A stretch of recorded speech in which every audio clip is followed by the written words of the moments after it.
주가가 하루 떨어지고 하루 오르는 일을 반복하고 있습니다. 그동안에 주가가 많이 떨어진 거는 인정이 되지만 3주 동안 또 상당히 많이 상승을 했기 때문에 이에 대한 부담을 느끼고 있는 게 아닌가라는 생각이 듭니다. 이 시장이 이렇다 보니까 경제를 보는 눈도 또 시시각각으로 계속해서 변하고 있는 상태입니다.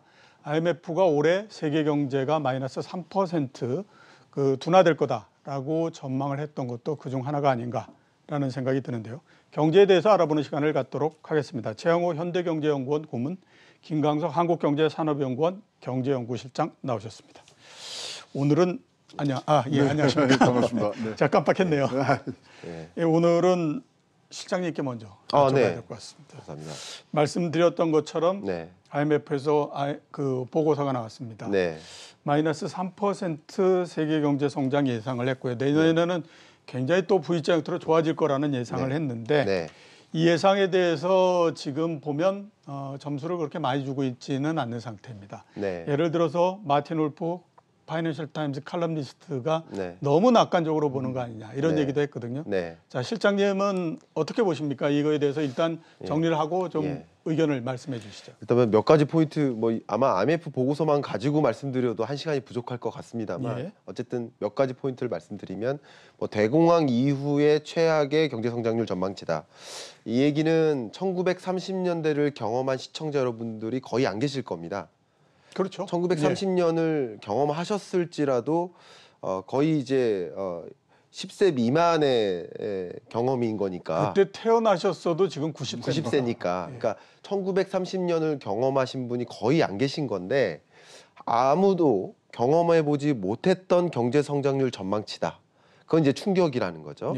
비교해보면 1998년 IMF 외환위기 당시에도 세계 경제 성장률은 플러스였고요. 2008년 글로벌 금융위기가 정확히는 마이너스 0.075%입니다. 0.1%가 안 되는 거죠. 그러니까 이것은 대공황 이후에 가장 큰 낙폭이다. 이렇게 생각을 해볼 수 있겠습니다. 이게 첫 번째 포인트고요. 두 번째, 지금 진행자께서 좋은 말씀 주셨는데 올해가 마이너스 3.0이지만 내년이 5.8%다 이렇게 전망을 했습니다. 근데 이 5.8%라는 숫자가 세계 경제 성장률과는 닿지 않아요. 왜냐하면 3.5%를 상하회하는 수준이거든요. 근데 5.8%의 의미를 이제 경제가 V자 반등하네라고 생각하시지만 이 모든 것이 기저효과입니다. 왜냐하면 IMF 외환위기 때나 글로벌 금융위기 직후에도 성장률이 급격히 올라갑니다. 왜냐하면 그 2020년이 흉작이니까. 그렇죠. 2021년이 그냥 평장만 해도 풍년 되는 거죠. 풍년이라고 볼 수 있거든요. 이제 모든 것이 기저효과다. 그렇기 때문에 5.8%를 경제가 회복되는구나라고 보시기보다는 경제 성장률이 숫자적으로 반등하는 것이다. 이렇게 이해하시는 것이 도움이 될 것 같고요. 지금 많은 언론에서 이제 어제 그저께 9시 반 이후로 많이 보고서에 대한 설명이 많이 나왔지만 설명이 안 된 부분이 있어요. 아직까지 반영이 안 된 게 뭐냐면 디플레이션에 대한 우려입니다. 굉장히 중요합니다. 지금 오늘 이제 국제 유가 얘기도 좀 나눠보겠지만 굉장히 중요한 게 이겁니다. 우리나라 물가 상승률이 2019년이 0.4%였어요. 근데 올해 물가 상승률이 종전 전망이 1%였는데 지금 올해 전망치가 0.3%로 하향 조정됐어요. 0.3%요. 그리고 내년도 0.4%입니다. 지금 0.3이라는 이 물가 상승률의 레벨을 가만히 생각해 보면 0에 가까운 건데 그럼 12개월로 분산해 보면 반 정도는 마이너스, 반 정도는 플러스란 뜻이죠. 그렇죠. 그러면 이제 디플레이션 우려가 굉장히 커지는 기조라는 것이죠. 이 디플레이션 우려에 빠지면 경제의 회복 속도가 굉장히 더뎌질 수밖에 없어요. 소비도 안 일어나고 투자도 안 일어나고 생산도 안 일어나니까 이게 디플레이션 소용돌이에 빠지면서 정말 일본의 잃어버린 20년처럼 그렇게 전개될 수 있다. 이것이 가장 중요한 사인입니다. 그렇기 때문에 5.8%로 세계 경제가 반등할지라도 그건 성장률의 반등이지 경제 회복이라고 보기는 어렵습니다. 그러니까 체감과 다른 경제죠. 성장률만 높은 것이지 우리가 체감할 만큼의 성장은 아니다라는 것을 제가 꼭 말씀드리고 싶고요. 그런 의미에서 다른 지표들, 그러니까 기저효과가 관련되지 않는 지표들, 실업률이 대표적이죠. 전년 대비 실업률이 아니거든요. 그 해의 실업률이거든요. 그렇기 때문에 실업률 같은 경우가 크게 회복되지 않는 모습들로 전망하는 겁니다. 이걸 좀 중요하게 제가 포인트를 가져가고 싶고요. 마지막으로 또 포인트 하나를 더 말씀드리고 싶으면 이 모든 전망이 지금 현재의 전망이 베이스라인 어썸션이라고 해서 기본 전제가 된 게 코로나19 사태가 상반기 중에 고점을 찍고 하반기에는 완화될 것이다라는 전제가 깔린 겁니다. 예. 이게 베이스라인 어썸션이었고 이 전제가 달라질 수 있겠다라고 해서 베이스라인 말고 그 밖의 전제를 시나리오를 더 제시를 했습니다. 그런 전제에 의하면 예를 들면 이거죠. 2020년 내내 코로나19 사태가 계속된다. 그리고 두 번째 또 다른 시나리오가 2021년에 더 큰 코로나19 사태의 재점화가 온다. 뭐 이런 시나리오도 얘기를 했습니다. 이럴 경우 더 큰 충격이 또 예견될 수 있다는 것이죠. 그러니까 지금 전망은 어쩌면 가장 낙관적인 전제하에서의 전망이었다라는 것도 이것도 포인트를 가져가셨으면 좋겠다 말씀드리고 예, 싶습니다. 상반기 중에 코로나19가 어느 정도 안정되면이라고 네. 하는 전제를 달았으니까 네. 말씀하셨던 것처럼 가장 낙관적인 형태의 전제를 달았다 이렇게 볼 수 있겠네요. 네. 고모님 어떻게 보십니까? 저는 IMF에 대해서 그렇게 큰 점수를 안 주고 있거든요. 저희 그 연구원에서 이 경제 성장률 정확도를 했는데 꼴찌한 데가 IMF입니다. 예. 그래서 지난 6개월 동안 4번이나 내렸어요. 그리고 이번에 크게 마이너스 1.2%를 내렸는데 지금 보니까 OECD 36개국 다 마이너스. 우리나라가 1등이더라고요. 예, OECD. 그렇더라고요. 그래서 경제 성장률 1등인데 이게 뭐 코로나에 대한 한국의 전방위적 접근이 좋았고 뭐 등등 하는데 그 앞에 4번 내렸던 이유에 대해서는 지금 뭐 전혀 언급이 없이 그냥 코로나가 좀 쑥 들어와 있는 부분들이 있어서 이것을 뭐 우리처럼 높은 대개방도를 고려한다면 이게 마이너스 1점이 다른 데가 마이너스 3을 가는데 우리가 이게 과연 이 뭐 맞는 숫자로 지금 우리가 대우받고 있느냐 그게 1번이고요. 그다음에 두 번째 뭐냐면 자, 이 IMF가 정확하다는 전제하에 봤을 때 자, 이 경제 우리가 위기에는 굉장히 강한 처럼 보이는데 그럼 우리나라가 과연 찬스에는 강한 거냐? 예. 즉 경기 회복기에 급속한 성장도 없을 것이라는 게 행간이라고 저는 보는 거죠. 따라서 지금 우리가 이 준비된 이 뭐 코로나에 대한 많은 계획들이 사실 이것이 회복되면서 철저하게 현재의 위기를 어떻게 하면 산업구조의 개혁이라든가 또 어떤 우리의 전체적인 그런 기업하기 좋은 환경으로 만들 수 있는 그 부분에 대해서 과연 IMF가 집어줬느냐. 여기 지금 재정만 쓰라고 돼 있는데 예. 이런 부분에 대해서는 조금 IMF가 이런 겉에 나와 있는 숫자보다는 조금 더 심도 있는 분석을 내놓으면서 우리를 세계 1등으로 만들어줬으면 좋겠다는 생각이 있습니다. 예. 6개월 사이에 4번 전망을 바꾸면 거의 한 달 반에 한 번씩 바꾸는 거네요. 이거 꼴찌예요. 10개 했는데 꼴찌예요. 물론 1등이요. 한국은행이에요. 예. 그나마 한국은행 그다음에 KDI 이렇게 쭉 나르는데요. 우리나라의 그 경제 예측 기관들이 전망치 자체를 굉장히 제가 생각하기에는 안정적으로 낸다라는 생각이 많이 들어서요. 맞습니다. 예. 네. 그런 것들은 좀 아마 우리 평가를 좀 해줘야 되는 거 아닌가라는 생각이 들긴 합니다. 자, 다음 질문을 드려야 될 것 같은데 뭐 아시는 것처럼 총선이 끝났습니다. 뭐 여당이 보다 더 많은 그 의석을 얻는 거는 뭐 얻었고요. 이거에 따라서 우리 경제가 어떤 형태로 좀 영향을 받을 수 있을까라고 하는 것들을 한번 짚어봐야 될 것 같은데요. 고모님 어떻게 보십니까? 이게 말이죠. 이제 그 중간 평가 형태로 우리가 생각을 했는데 예. 사상 초유입니다. 선거 역사상 처음으로 야당을 심판한 선거 결과가 돼버렸어요. 예. 그러다 보니까 지금 정권 심판론에 기대해서 전략을 짰던 야당이 사실은 수권 능력을 보이지 못한 것에 대한 질타가 지금 여기 분명히 있고요. 예. 그다음에 국민적 기대는 안정적으로 이 코로나 위기를 빨리 벗어나는 부분에 확실히 방점을 주고 기대를 하고 있기 때문에 현재 이 숫자가 많아지고 지금 180석을 넘어가는 그런 숫자에 있어서 지금 환호할 게 아니라 과연 그러면 이 코로나 위기가 넘어갔을 때 어떻게 우리 경제를 다시 건전성을 회복하느냐 이 부분에 대한 정책들이 이제 쏟아져 나와야 되겠죠. 요번에요 제가 보기에는 산무 선거라고 제가 뭐 평하고 싶은데요. 첫째 네. 공약이 없어요. 그렇죠. 경제 기억나는 공약이 건 없습니다. 예, 없어요. 그러면 그렇다면 공약이 없다는 건 코로나에 관한 것도 뭐 긴급 재난 지원금밖에 없었고요.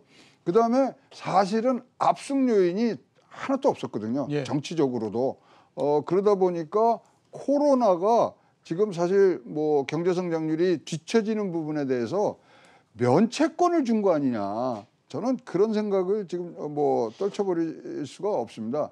따라서 이제 앞으로 여든 야든 이제 앞으로 그 내에서 이합 집산이 많아지는데 정치적 지도자의 이제 재탄생을 기대할 수밖에 없는 상황에서 다시 뭐 부각하는 지도자들을 중심으로 진짜 위기라는 그런 인식을 바탕으로 이제 정책들이 나와줬으면 좋겠습니다. 예. 실장님은 어떻게 보셨습니까? 네, 포스트 코로나에 대한 관심도 있지만 포스트 총선에 대한 관심도 집중되는 모습입니다.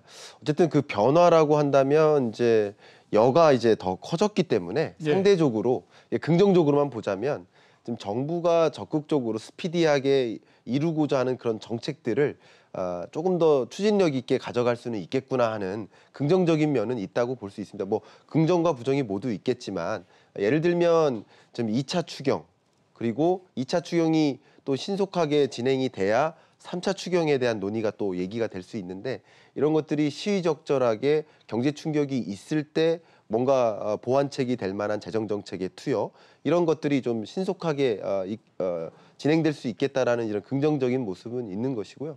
저는 이제 어쨌든 이 총선이 치러졌고 물론 20대 국회가 아직 마무리는 안 됐기 때문에 드린 말씀 좀 적절하지 않을 수 있겠지만 21대 국회에게 드리는 가장 중요한 메시지 한 가지는 앞에 이제 IMF 보고서가 얘기 나왔으니까 IMF 보고서에서 정책 대안으로서 제시한 몇 가지 내용들이 있는데 한 가지가 이겁니다. 타겟이라는 표현을 자주 썼어요.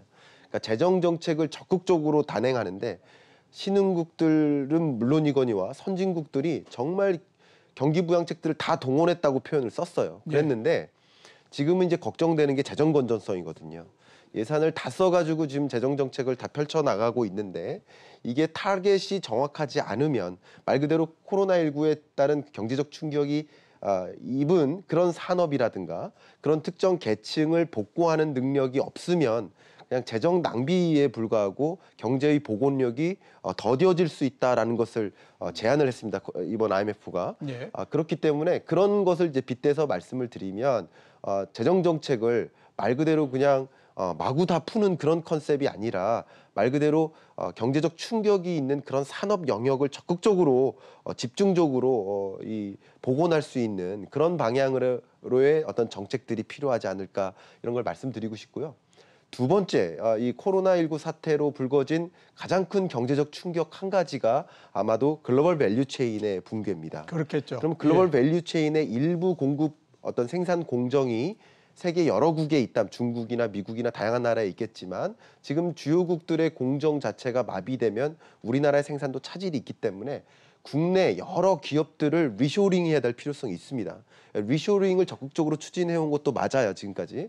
근데 우리나라의 그 정책이 유턴하라, 유턴 기업 지원 정책인데 유턴 기업 지원 정책이 지금까지 실효성이 별로 없었습니다. 그러니까 지금 이 정책에서는 향후 유턴 기업 지원 정책을 정말 실효성 있게 정말 우리 기업들이 한국으로 다시 돌아와야 되겠어, 생산 기지를 다시 한국으로 가져와야 되겠어라는 것을 깨닫게 느끼게 해줄 만큼의 실효성 있는 그런 유턴 기업 지원 정책을 만드는 이런 말 그대로 경제 충격을 복구하는 데 집중이 되는 타겟이 명확한 그런 정책들을 가동했으면 좋겠다 하는 제 제안도 해드리고 싶습니다. 예. 뭐 세상 만사가 모두 다 그런 것처럼 고난을 크게 주면 책임도 커지는 거고 책임이 커지는 만큼 그 고난을 줄 때에 만족스럽게 못하면 그 다음에 또 상당히 그 많은 그 매를 맞을 수 있기 때문에 그런 것들을 좀 잘 유의를 했으면 하는 생각이 듭니다. 자, 그 유가에 대해서 좀 여쭤봐야 될 것 같습니다. 그 고문님께 한번 여쭤봐야 될 게 유가가 드디어 20불 밑으로 떨어졌습니다. 네. 그 협의가 날 때까지만 하더라도 그래도 좀 안정되지 않을까라고 생각했는데 네. 감산 타결이 난 다음서부터 오히려 또 유가가 더 떨어지는 형태를 그렇죠. 보이고 잠깐 있습니다. 떨어지고 또 20불이 또 깨졌어요. 예, 웨스트 그렇죠. 텍사스 어떻게 보십니까? 이게요 지금 2개월짜리입니다. 합의가 예, 2개월짜리고 앞으로 이번에 970만 배럴을 했지만 2개월 후에 770만 배럴 하자. 그리고 내년 1월 달부터 580만 배럴 하자. 요거까지는 일단 크게 정해놓은 상태입니다. 예. 근데 문제가 생겼어요. 지금 재고가 10억 배럴이 지금 전 세계에 있습니다. 10억 배럴이요. 예, 저장고가 없습니다. 예. 이러니까 이거는 지금 뭐 어떻게 지금 뭐 버릴 수도 없고 이런 상황에서 현재 우리 코로나 때문에 이 석유의 소비가 감소된 게 하루에 3천만 배럴이거든요. 예. 그러니까 이거 택도 없이 부족한 거죠. 그렇다면 지금 이제 여기서 해줘야 될 것은 사실 미국이 감산에 참여를 해주고 미국이 다른 나라 특히 이제 멕시코 같은 데도 지금 뭐 좀 도와준다는 얘기는 합니다만은 그런 데를 어떻게 끌고 가느냐에 대한 지금 사실 메시지를 보내는 걸로 저는 보이고 있거든요. 예. 그래서 결국은 지금 미국이 지금 셰일가스에서 벌써 파산 신청하는 회사가 두 군데가 나왔어요. 화이트닝 페트롤하고 악시덴탈하고. 거기에 너무 보호를 하다 보면 전 세계의 유가 부분에 대해서 굉장히 왜곡오는 시장이 나오기 때문에 지금 가장 이 산유국에서의 관점은 미국 감산에 참여하십시오입니다.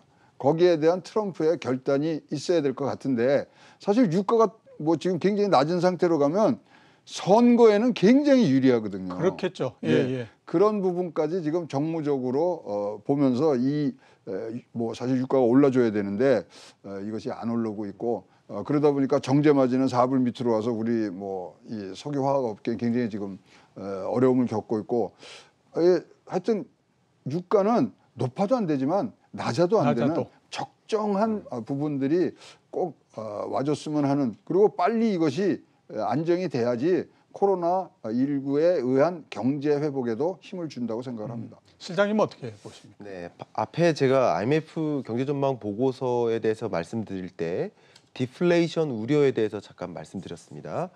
지난 IMF 경제전망 보고서 내용에서 제가 가장 흥미로웠던 것은 이 원자재 가격의 하락입니다. 그 원자재라 하면 뭐 크게 4가지 종류의 카테고리가 있는데 하나가 이제 에너지 관련 원자재죠. 예, 지금 말씀하신 국제 원유나 가스나 뭐 석탄도 포함이 되겠죠.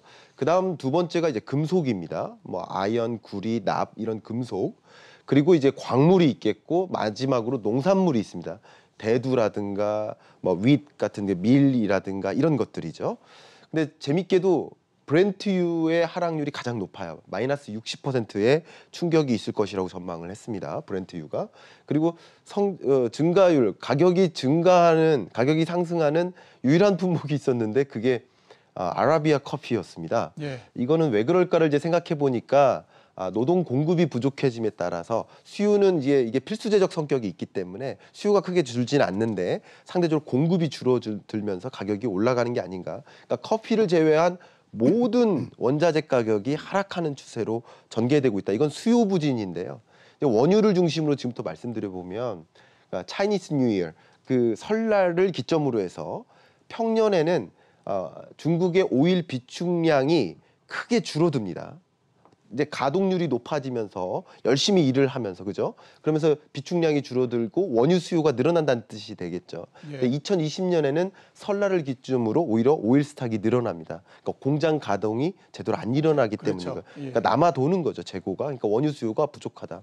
그리고 차이니스 뉴 이어를 중심으로 해서 재밌는 현상 하나가 뭐냐면 평년에 걸쳐서는 다 교통 혼잡도 지수가 있는데 중국에 교통 혼잡도가 이렇게 극심하게 올라가는데 2020년만 떨어집니다.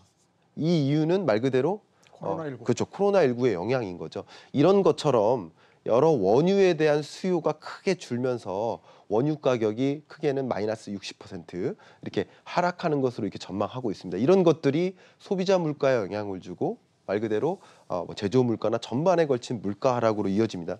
가장 중요한 것은 이 물가 하락에도 불구하고 디플레이션이 우려가 있을 때 금리를 인하한다든가 유동성을 공급해서 물가를 제자리에 만들어주는 이런 정책 수단이 남아있으면 좋은데 이미 통화 정책을 다 썼거든요.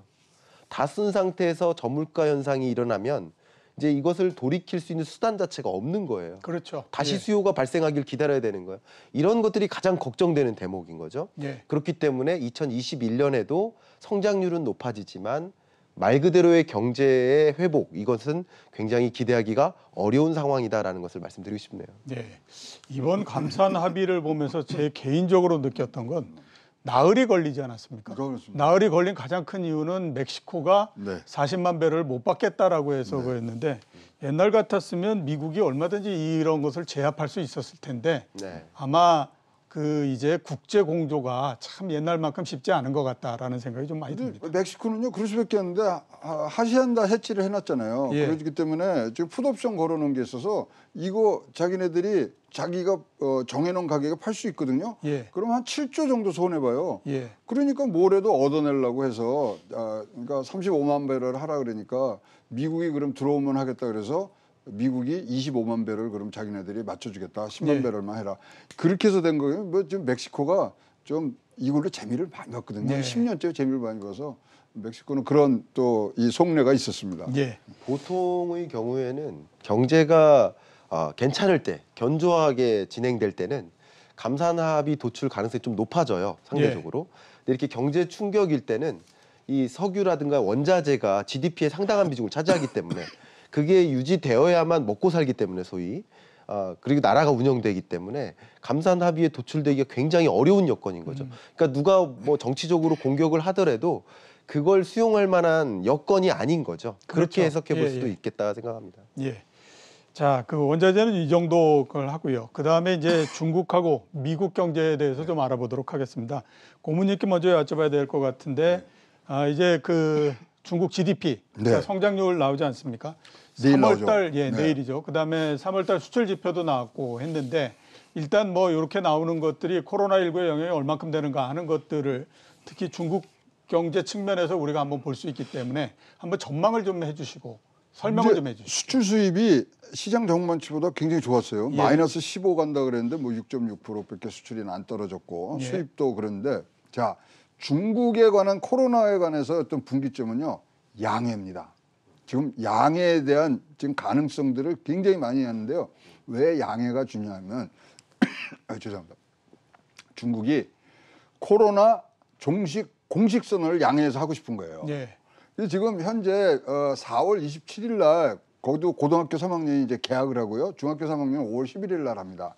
그러면 이 개학을 한다는 자체가 지금 소위 말하는 생활 정상의 마지막 단계거든요. 그렇죠. 예, 그러면 5월 11일 이후에 지금 양해를 할 가능성이 굉장히 높아졌습니다.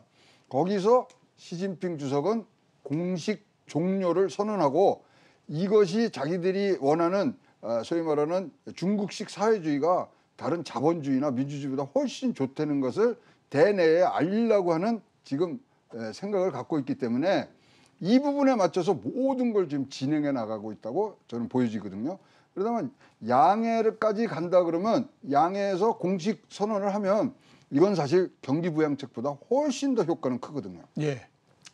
그렇다면은 지금 트럼프가 5월 1일 날 재개하고 부분적으로도 한다는 얘기는 이 정보를 접하고 먼저 선수를 쳐야 되겠다. 특히 지금 마더나 회사하고 NIH에서 백신에 대한 임상 실험이 거의 끝납니다. 3월 예. 16일부터인데 6주간 하는 45명이 하는데 거기서 치료제나 백신의 어떤 좋은 소식이 나온다면 미국이 먼저 공식적인 이런 종료의 희망을 보여주는 거거든요. 예.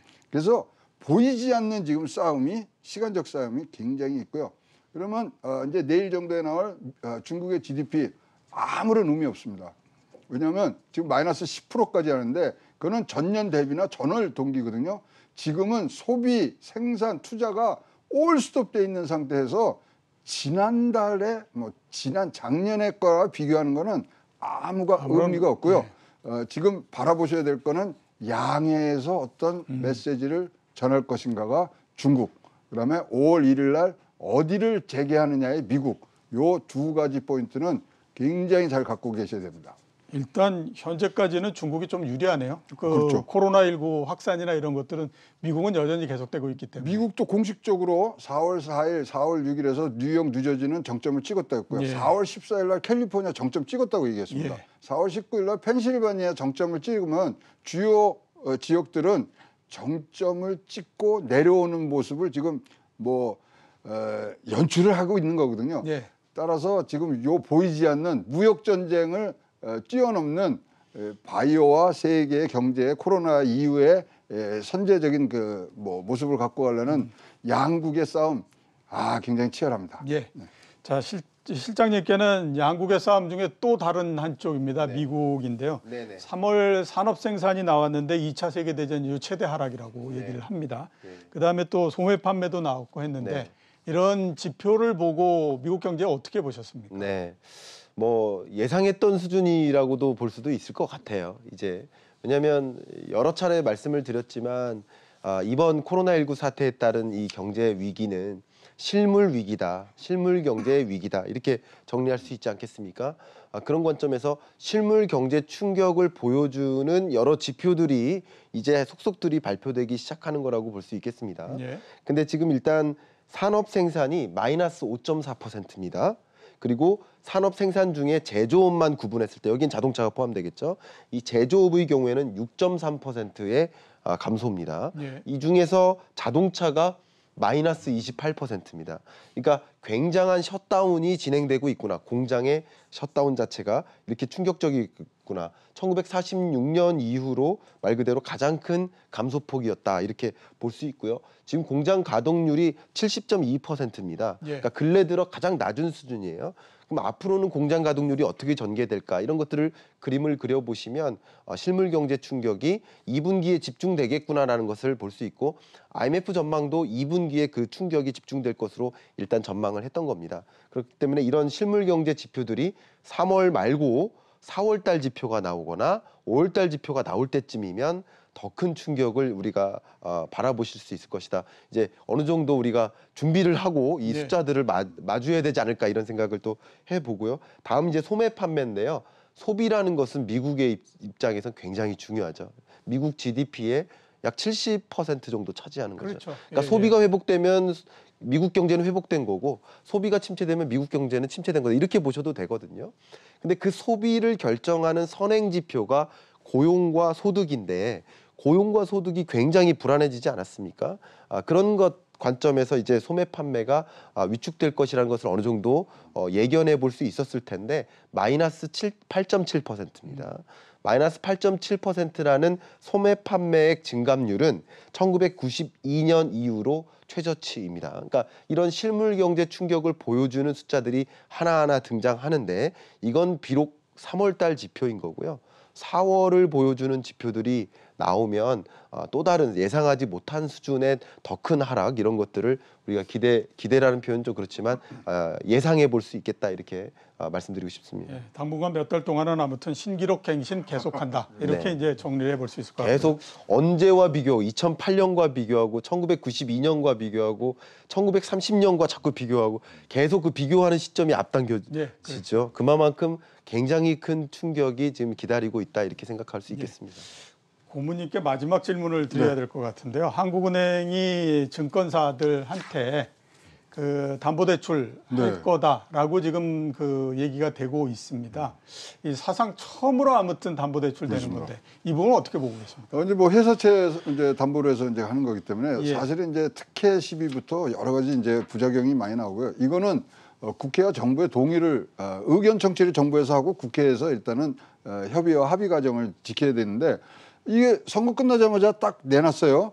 그런 걸로 봐서 국회 과정에서의 그런 뭐 소모적인 논쟁이 없을 것이라고 얘기를 하면서 나오는데 사실 마지막 남은 카드죠. 예. 그렇기 때문에 저는 뭐 찬성을 합니다. 찬성을 하고 이 부분이 국회에서 잘 소화가 될 수 있도록 좋은 논리를 가지고 한국은행에서 접근해야 될 것 같고요.